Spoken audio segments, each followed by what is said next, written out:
you've never experienced the love of God in church, but you know my dad, then you know grace. Grace is God reaching you before you deserve it. And it's God cheering you on despite your failures. And it's God answering your prayers before you ever prayed them. When I was growing up, there was a phrase that Dad used. It was a phrase used when chores had gone undone for a little too long and homework assignments were not done on time. He would just listen to our excuses and then say, just get it done. Just get it done. Today, some of you are here and you have been doing church for a long time. And some of you are here and you've never accepted Jesus or been to church. Maybe you look at religious churchgoers and you say, not for me. Or maybe you see bumper stickers like, Bible says it, I believe it, that settles it. And you see that and you get frustrated. And you think, that doesn't settle anything. I have questions. Like, why do bad things happen to good people? Why do I need Jesus? How is the Bible written? Is it reliable? Why are there so many translations? If God knows everything and He's all-powerful, why didn't He fix everything? Maybe you have questions like that. Then you are always on my dad's mind. You were His passion. He was not like the Apostle Paul. He did not believe one moment, get hit by a bright light, and then believe the next moment. He was like a man called Nicodemus, seeking, questioning, and examining. And after my dad gave his life to Christ, he still researched and questioned and examined. And sometimes he would encounter something he couldn't resolve. He knew God loved him, but he would run into something he just couldn't figure out. And rather than letting that be a barrier between him and Jesus, he put it up on what he called the shelf. And he would take it down from time to time and re-examine it. And if it became a barrier between him and the Lord, he put it right back up there until he could come back to it again. And I tell you today, his shelf is empty. Finally. All his questions have been answered in full. Heaven is probably so busy answering them all that they're not getting anything done. Now, to those of you who have yet to make a step to Jesus, please remember my dad. He is an authentic Christ follower, and he is urging you, get it done. You may not experience a blinding light that changes you in a moment. That's okay. Neither did he. Remember what my dad did. He made a list of objections, of questions, and reasons for not believing. And remember that faith is not wishing in things we don't understand.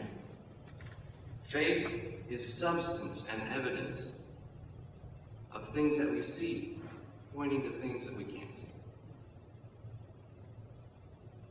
Start tackling your list today. If you don't know Jesus, do not leave here the same person that you arrived. Get your list and make a commitment to answering the questions on it. And I promise it will not be in vain. You will start on a journey that will change your life forever. And one day, you will be an authentic Christ follower. So this must mean I got it all figured out. I'm up here and I'm doing fine and I've got it all figured out. That is not the truth. The source of my strength is God's grace, and He already knows that the bad moment is coming. The tears, the fear, and weakness is coming. And He loves me now. And He'll love me then. My 4 kids are seated here today, and I'll tell you this. When they are playing tennis, when they are rounding second in their softball game, when they are on stage dancing, or writing a book they hope to publish, there is not an ounce in my being that is rooting against them no more. Everything I have roots for them at that moment. I never take what they screwed up yesterday and say, oh, I'm not going to root for you until you straighten that out. The Lord doesn't do that either. grace. He loves you as you are. Mom, let me quote a song a gentleman named Matt Redman based on his date. If we have anybody here from my class who will recognize it. I will fear no evil, for my God is with me, and if my God is with me, whom then shall I fear? You can see a light that is coming for the heart that holds on, and there will be an end to these troubles. But until that day comes, I will praise you. I will praise you. You, Lord, never let go. Through the calm and through the storm, you never let go. In every height, every low, you never let go. You never let go of me. So I encourage all of you, go to him, go to the Lord in the midst of your doubt and your fear and your anger and your confusion and your grief and sorrow, and he will grant you the peace you are seeking. Through his love, he'll create strength where there is fear, and joy where there is grief, knowledge where there is doubt, kindness where there is anger, and patience where there is frustration. So to finish, kids, Todd, Monica, Sarah, Katie, Kevin, Emily, Kelly, Lauren, take a look around. It's okay. Look all around. These are the people that thought me affected. Plus 500 more.